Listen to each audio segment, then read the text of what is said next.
Man mocks his father while in flight, without knowing who he is. Welcome to USA Stories channel. Do not forget to subscribe and activate the bell button to receive all new updates. Now let's go to the story. Respect came easily to Alan Thompson, even if he didn't always ask for it. He was an executive who had served as a military officer and was enough to make people sit up straight. All he was attempting to do today was go back to Boston following an exhausting week spent in Chicago attending business meetings. Jake, his 8-year-old son, was going with him and was looking forward to their weekend activities. Alan located their seats in a row in the middle of the aircraft as he and Jake made their way down the aisle. Jake sat at the window and observed the ground crew by putting his nose against the glass.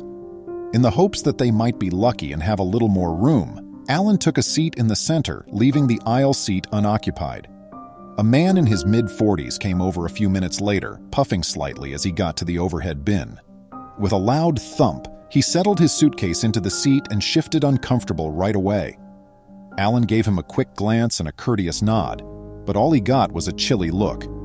With a heavy sigh, the guy straightened and said to himself, although Alan chose to ignore him and concentrate on assisting Jake with his seatbelt, it was evident that the man was uncomfortable. He moved to the very edge of his seat and leaned almost on the armrest, as though he wanted to put more space between him and Alan. "Is something wrong?" Alan questioned in a cool, collected tone. With a frustrated expression, the man turned to face him. "Yes, there is a problem. Is it not apparent to you? You take up too much room and smell like cheap cologne." Alan was surprised at how direct it was. "Excuse me? You heard me," spat out the guy. "You and your child are a bother. It's unbelievable that I have to spend the entire flight sitting next to you." The violent remarks hurled at his father caused Jake's eyes to widen. Alan had a wave of protection, but remained calm. "If we're giving you any distress, I apologize. We'll do our best to avoid becoming too noticeable." "That's not the point," the man shot back. "You guys shouldn't be permitted to fly. You consider yourself to be so significant, but in reality, you just burden other people."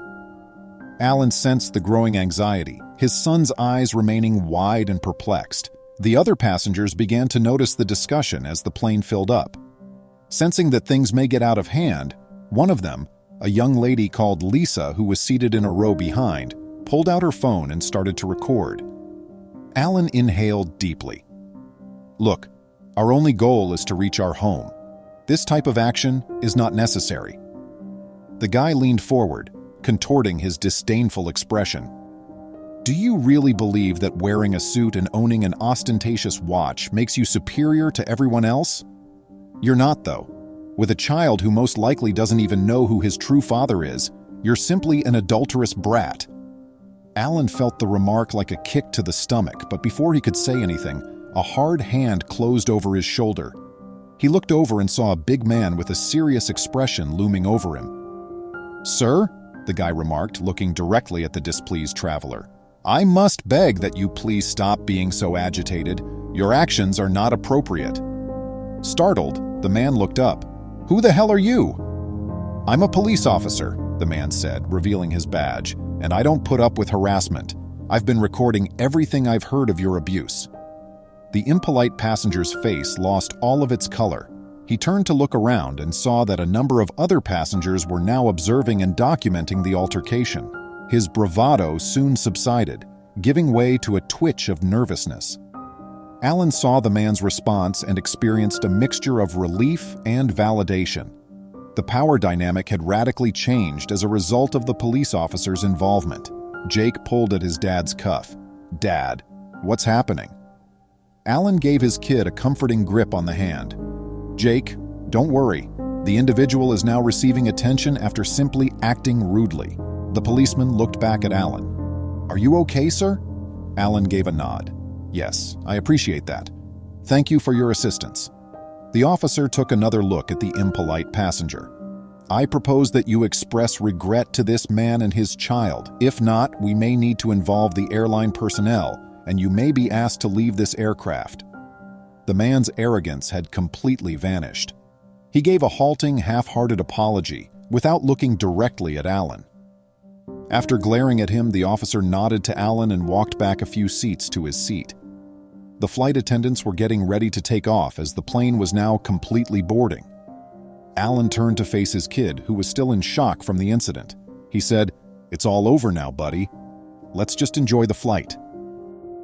Jake gave a nod, but his face didn't change. "Why was that man so mean, Dad?" Alan sighed, trying to think of anything to say. People sometimes take out their frustrations on others because they are very angry within. However, we refuse to let it alter who we are. We continue to be nice and strong. Jake gave this some thought and then grinned a bit. "You're strong, Dad." Alan tossed his son's hair about. "I'm grateful, Jake. And you too." The stress slowly released as the jet taxied and lifted off. Alan reclined on his chair, attempting to unwind. Lisa was still clutching her phone behind him, he observed. She met his gaze and nodded encouragingly. The airliner started its descent into Boston a couple hours later. As they prepared to get off, the atmosphere had relaxed and people were having quiet conversations. Lisa got up and came over to talk to Alan as they taxied to the gate. "Hello, I just wanted to say how sad I am that you had to experience that. I'm going to post the entire thing online that I taped. People must realize that such behavior is unacceptable." Alan gave a grateful smile. "I'm grateful, Lisa. That has great significance. I hope it will have an impact." She gave a nod. "I believe it will. You carried it off with such elegance. It's a blessing your son has you." "I'm grateful," Alan said, his pride shining brightly. "I just hope he learned something positive from all this." Alan thought back on the day's events as they got off the plane and moved through the terminal.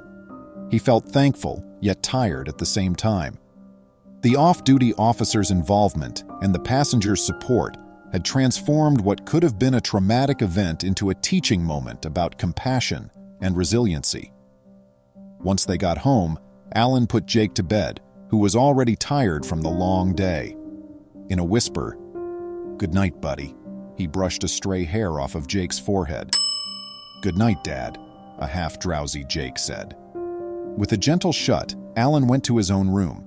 Sitting on the edge of his bed, he considered how rapidly circumstances might change and how crucial it was to always do the right thing, even when it was tough. After Lisa's video went viral a few days later, there was a lot of indignation and support for Alan and Jake. Individuals from various walks of life related their personal experiences with rudeness and bigotry, and many complimented Alan on his cool-headed reply. In order to better manage such circumstances in the future, Oceanic Airways announced additional training programs for its employees and made a public apology. In addition, they gave Alan and Jake free tickets for their subsequent journey, which Alan politely accepted. That flight turned out to be more than simply a personal struggle for Alan. It acted as a spark for change, igniting conversations about civility and empathy in public settings.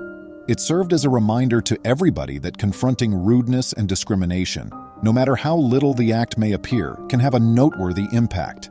With their relationship becoming even closer, Alan and Jake carried on with their lives as the days stretched into weeks. They were aware that they had overcome a difficult situation and emerged stronger than before. The influence of Alan's calm power and Jake's naive resilience had extended well beyond the flight. They both learned a vital lesson from the incident. Respect and decency are essential, and it is our collective duty to uphold them.